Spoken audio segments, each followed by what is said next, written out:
Le PJD fragilisé, mais il garde tout de même une caution morale auprès de l'opinion publique.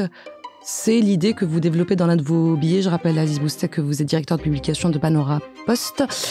Et vous dites, je vous cite, nous entrons, bien sûr, on parle de scrutin 2026, perspective. Vous dites, Aziz, nous entrons dans une confrontation entre deux projets de société, la morale, le vénal, l'éthique versus le pragmatique. Du coup, on peut se demander quels sont les thèmes qui vont structurer justement ce scrutin. Ça sera le pouvoir d'achat, ça sera la santé, ça sera l'éducation, ça sera aucun. Quoi Aucun, c'est pas comme ça qu'on vote. Dans ce pays, malheureusement, c'est pas comme ça qu'on vote. On va voter pour un parti parce qu'on aime bien ce parti, mais pas parce qu'on sait ce qu'il va faire.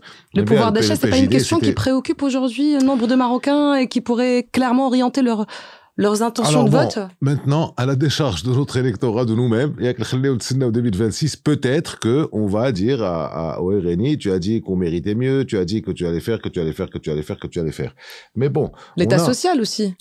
Oui. L'État social, je sais pas s'ils pourront faire quelque chose là-dessus, puisque ce sont des projets du roi en général. Donc, non, moi je pense que c'est sur l'emploi, sur les prix, sur les différents conflits d'intérêts, mais enfin, franchement, le RNI, c'est pas étonnant. On sait comment fonctionnent les gens du RNI. On sait comment il est depuis qu'il est né. D'ailleurs, il s'appelle Rassemblement National des Indépendants. C'est-à-dire qu'on n'est pas tenu par une idéologie quelconque puisqu'on est indépendant.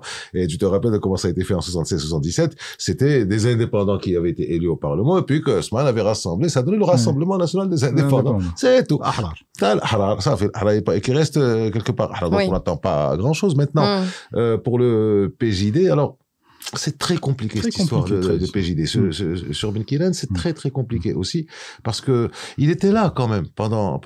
Il parlait pas. Forcément, il y a toujours un avantage à être chef du parti, chef du gouvernement, parce qu'on devient chef du parti. On peut se rappeler du troisième mandat de Bess El-Fassi, à l'Istiqlal.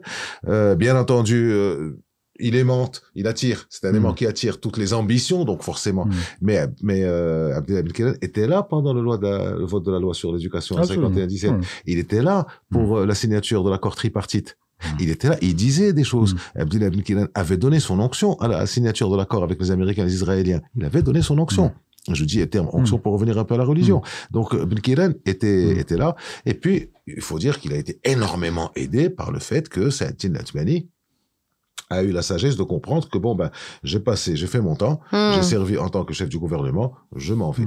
Un point, c'est tout. Donc, il y avait personne. Et c'est ça ce qu'on peut aussi reprocher à ce parti-là maintenant.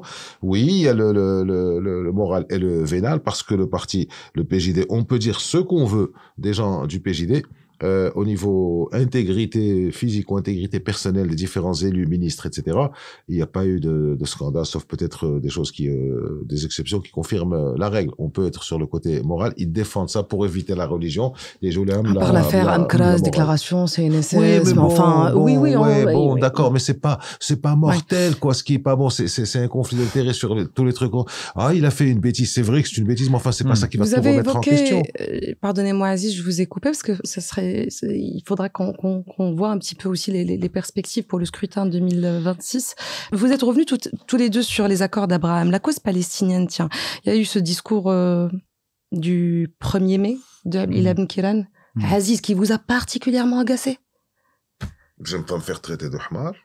C'est tout, des microbes, c'est aussi simple que ça. En fait, j'aimerais bien, si vous voulez bien qu'on dézoome, non, on reviendra à ce discours, si vous le souhaitez, on peut aussi le décrypter ensemble, mais plus globalement, si on dézoome du cas du Maroc, la cause palestinienne, elle a percuté quand même le débat politique dans plusieurs scrutins à l'étranger, elle a occupé une place importante, bien sûr, évidemment, en fonction du système intérieur de ces pays, on l'a vu, les élections en France, aux États-Unis. Est-ce qu'il en sera de même, pour les futures législatives ici au Maroc? Non. Est-ce que ça va être quelque chose de déterminant dans les intentions de vote, Abdellah Tolabi? Alors, il y a deux parties dans la question. Je répondrai par la même occasion à la première question que vous avez posée sur quel sera le thème des élections. Enfin, oui, c'est vrai. C'est extrêmement simple. Vous allez mettre une chèvre dans une circonscription, vous lui donnez 20 millions de dirhams à dépenser, ou bien cette chèvre, elle appartient à une grande famille. D'accord? Elle appartient à une grande famille, très riche, notable, etc. Et les gens, surtout dans le monde rural, et les gens ont respect pour cette famille. Ils vont voter pour cette chèvre. C'est aussi simple que ça. elle peut parler du pouvoir d'achat, elle pourrait parler de l'inflation, elle pourrait parler de je ne sais pas quoi. La chèvre va gagner du moment que c'est un notable. Vous dites à Abdallah Sorabi aujourd'hui que ça sert à rien de voter, en fait. Non, malheureusement, non. Enfin, malheureusement, dans l'état actuel, je dis pas qu'il malheureusement, ce que l'offre politique qu'on a, elle est extrêmement faible. Elle est extrêmement faible. Ça va être un combat de notables. Ça va être un combat de notables. Et c'est pour ça, enfin, les gens, ils ont bien compris tout ça. C'est pour ça, Aziz Arnouch est quelqu'un d'extrêmement intelligent, méthodique, organisé, parce qu'il sait très, très bien ce qu'il est en train de faire. Le RNI a été le parti qui a couvert le plus de circonscriptions aux élections de 2021, quand je dis circonscription, pas seulement pour les élections législatives, parce qu'il faut pas oublier ça, mais aussi pour les élections communales. C'est-à-dire que vous avez des chances, si les gens ont voté pour quelqu'un, pour un parti pour les élections communales, elles voteront pour lui, pour les élections législatives. Parce que c'est un sas pour les élections législatives. Donc, ça va être un combat de notables avec un risque majeur, mais vraiment majeur, de désaffection et d'abstention majeure dans les grandes villes. Ça va être, on l'a vu déjà dans les élections de 2021. 2021, on a vu qu'à Casablanca, il y a des gens qui ont gagné des élections. Et imaginez que dans une ville de 4 millions de personnes, il y a des gens qui ont gagné des élections avec 4 000 voix, 5 000 voix. Donc, on était devant des taux d'abstention, enfin, on était devant taux de participation de 15-16%. Ce qui a sauvé le taux de participation aux dernières élections de 2021, c'est le vote du monde rural, mais c'est aussi parce qu'on a agrégé les 3 scrutins, on les a agrégés. Le même jour. Donc, ce qui a fait qu'il y avait une participation assez massive. Bon, cette année-là, enfin, 2026, il n'y aura pas de vote agrégé. C'est-à-dire, on ira pour les élections législatives. Donc, il y a un risque majeur de désaffection et d'abstention majeur, et notamment dans les grandes villes. Parce que ça va être un combat de notables. Donc, un notable, il pourrait très bien acheter 3 000 voix, 4 000 voix, 5 000 voix, 6 000 voix. Mais d'accord, mais il ne va pas acheter une ville de 4 millions de personnes. Donc, alors, pour la deuxième partie de votre question, sur Gaza, on est aussi devant quelque chose de générationnellement important. C'est vraiment, on est devant un fait qui est en train de créer des lignes de démarcation que j'ai jamais vues. Enfin, tu peux me dire aussi, peut-être que je m'attends, j'ai tort. On est en train de voir des lignes de démarcation politiques qui sont en train d'émerger, qui sont en train de prendre forme autour de la question de Gaza. Aziz, tu as fait plein de meetings politiques depuis longtemps. C'est quelque chose qui a été toujours dans l'ADN, le folklore politique des partis politiques, au Maroc, des organisations, des syndicats. C'est la présence massive de la question palestinienne. C'est une question qui s'est essoufflée avec le temps. Elle a commencé à disparaître complètement, mais Gaza a fait revenir la question palestinienne comme une question principale et importante, même dans le discours politique marocain.